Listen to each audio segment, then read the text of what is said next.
買嚟啦！好靚嘅燒魷魚啊！快啲嚟幫襯啦！冇走嚇，當街買埋熟食，唉，又似你，唉，阿 Sir，俾次機會啦，俾次機會。好喐啊！俾次機會啦！你咪爆起整，攞咗影後只係做小販啊你嚇，似又似你話。做乜嘢？冇，點樣俾機會你啊？無牌販賣熟食啊！豈有此理嚇！阿神講過，唔係阿 Sir，呢啲都唔算係熟食啊，係嘛？係你同佢有啲似樣添喎。燒緊呢啲嘢？係咯，呢啲燒得嘅咩？梗係燒得啦。我而家呢度真係有個燒烤網，我哋睇㗎啦。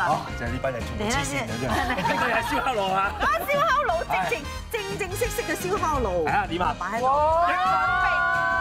咁快啊！呢個魷魚就熟咗啦，軟埋啦。哇，係喎！點解會咁樣嘅？睇下又唔熱嘅喎。係嘛？好神奇啊！好得意啊！所以咧，大寶，我哋示範俾大家睇啦。係啦。咁有張紙啦，咁我就要搣啲嘢落去啊嘛。逼啲嘢係啊。所有嘅小學生都會有呢啲咁嘅。係啊。哇！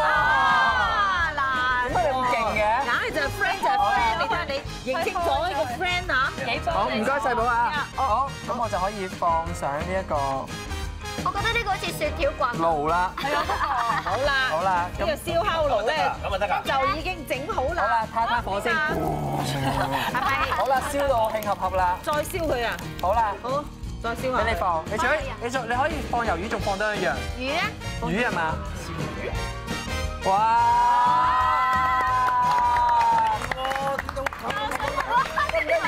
哇！佢條魚 kiss 添啊！冇錯。點解咧？嗱，呢個咧就係同玻璃紙嘅構造有關嘅。